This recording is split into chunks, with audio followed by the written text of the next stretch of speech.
Have you ever laughed at something that really hurt someone, without realizing it? This teenage girl was just having fun with her cat, but she didn't realize how much pain she was causing. She thought it was funny, until someone showed her the truth. Her mom walked in, and saw everything.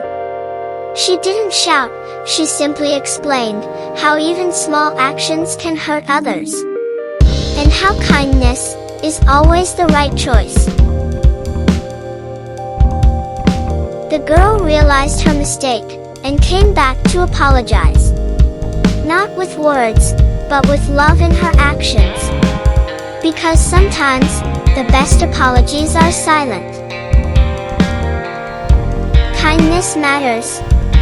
Not just for people, but for every living being. Stop bullying. Love more. Heal together.